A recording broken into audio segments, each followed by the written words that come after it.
Hi, Alan here, rvacrossamerica.net, and this post is going to be at rvacrossamerica.net/autumn RV pricing update, and that's what we're going to talk about today. I want to welcome you to my camper. It is mid-November at this point. It's a chilly morning, kind of overcast. We're starting to see the first signs of winter in terms of overnight lows, temperatures in the teens, and but that's not going to stay. It looks like it'll be in the 50s next week, but that's November. November goes back and forth before things finally settle in for the winter in December up here in Montana. And I'll tell you more about Montana in the near future. I want to bring to you the latest J.D. Power pricing update on used campers. J.D. Power is formerly NADA. Think of it as the Blue Book agency for all RV values. It is the most legitimate booking agency or Blue Book agency for RVs because it is used by lenders. When you go to a bank and say, I want to borrow money, and you tell them what camper you want to get, they're going to look up the J.D. Power value to figure out how much they will loan you. And when you go to a dealer with a trade-in and say, I want to trade in my camper, they're going to look up the J.D. Power value and see how little they're going to try and give you for a trade-in. So I look at J.D. Power, and when I'm working with my concierge RV selling clients and buying clients, I want to know what the book values are. It doesn't mean we're necessarily going to try to sell it book or buy it book.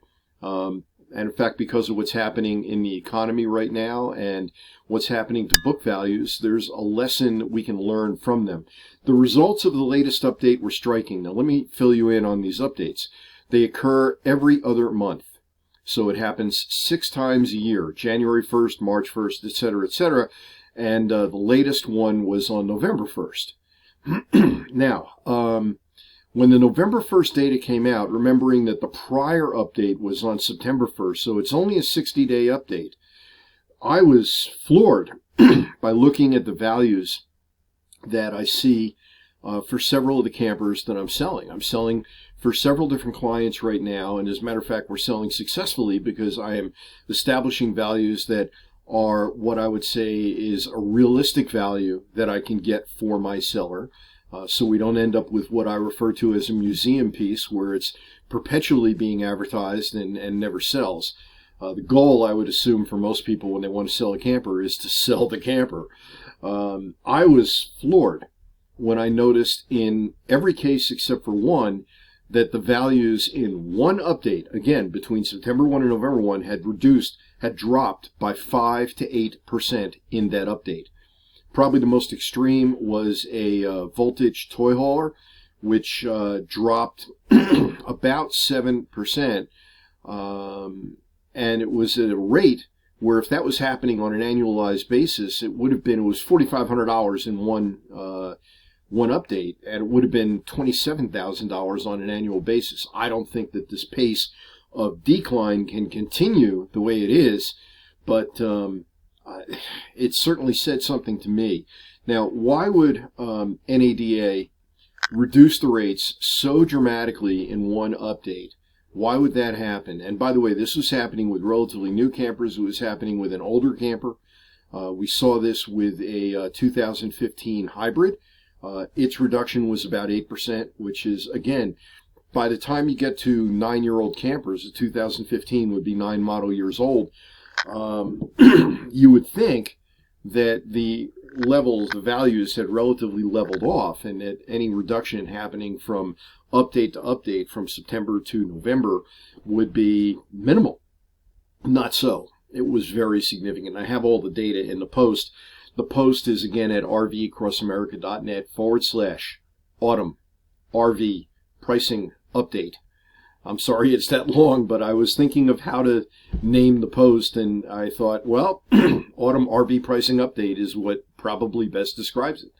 Anyway, why would the values go down so significantly? And the only thing I can come up with, and I'm seeing it in behaviors of buyers, as I sell these campers and behaviors in my own concierge buyers, that there aren't many of them, is that there aren't a lot of buyers out there, and the buyers that are out there want a deal because they understand the condition of the economy. They understand what the interest rates are that they're going to be facing for a loan, if they can even qualify for a loan. Understand that RV loans are recreational loans, which means it's not like a car, truck, or home. It is a luxury type loan. It's like getting a loan on a boat. You're going to pay more interest on it, a higher rate of interest.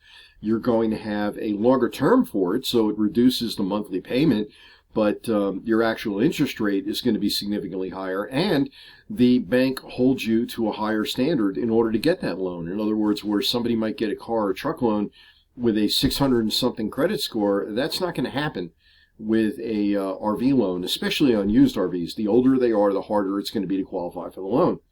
So J.D. Power simply, I think, is reflecting the condition of the market. And what that suggests to me is, and I don't see a turnaround in this, clients that come to me and say, well, should we sell now or should we wait until spring to sell?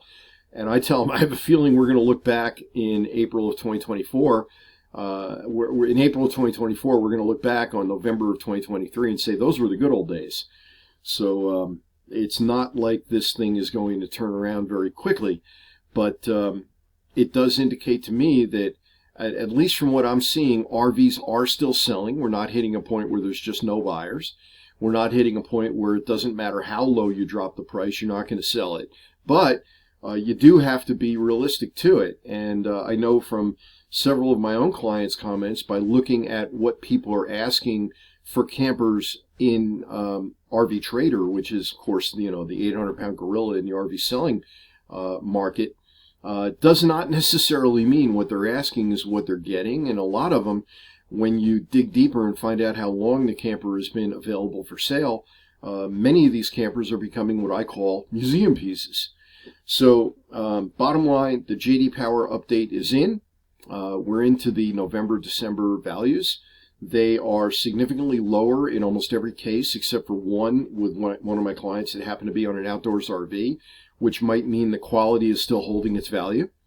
But they are significantly lower, and that does have to be respected in the selling environment. So if you are thinking of selling your camper, and if you're interested in reaching out to me, my post describing my services at rvacrossamerica.net/buy-sell, BUYSELL. And I'll be glad to learn more from you about what you have, what condition it's in, and then advise you as to how we proceed, how we work to sell it, and what price we should be asking for it. That's about it when it comes to RV values. They just got slammed, and I believe it's an indication that the market is weak. It is a very strong buyer's market and a very weak seller's market. Future posts. I've got a lot of stuff to share with you. I'm going to share with you some of my recent travels.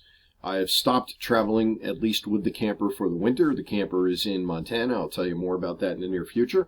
I'm going to tell you about my Aero Gardens. I think I finally have them dialed in and producing salad quality greens for my salads.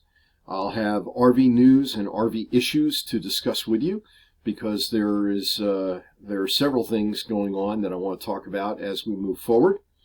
And I'll probably talk about the ski season, which is yet to begin and shows no signs of beginning. But at some point, just knowing how Mother Nature is, it's going to start. I know that my haunt from last winter, Solitude, is opening up, I believe, today as I speak. It's November 10th as I'm recording this. Although they're opening up with a whole lot less coverage than they opened up with last year. So we're seeing signs that this winter is not going to be what last winter was, and that's no great shock, because last winter was the winter of a century throughout much of the Intermountain West, especially in the mid-latitude type states. In other words, Utah and Colorado. In contrast, being further north up here in Montana, they missed it last winter. So I'm kind of hoping that, well, maybe the storm track is a little further north this winter. And we'll just have to see if El Nino allows that, because we do clearly have a well-defined El Nino going on. And there are certain patterns that lend themselves to a warm, dry winter up here in Montana. But we'll see. And a warm, dry winter wouldn't be terrible either, because, hey, it's warm and dry. Anyway, Alan here, rvacrossamerica.net/autumn RV pricing update. Once again, autumn RV pricing update. You have a great morning, afternoon, evening, whenever you're seeing this. And as always, if you see something in here that you find interesting, if you're seeing it on YouTube, please give it a thumbs up. Please subscribe. And please leave a comment below. If you're on my actual post at rvacrossamerica.net, please leave a comment below. I have a comment section. I love reading comments, and I always respond to comments. Thank you, and have a great day.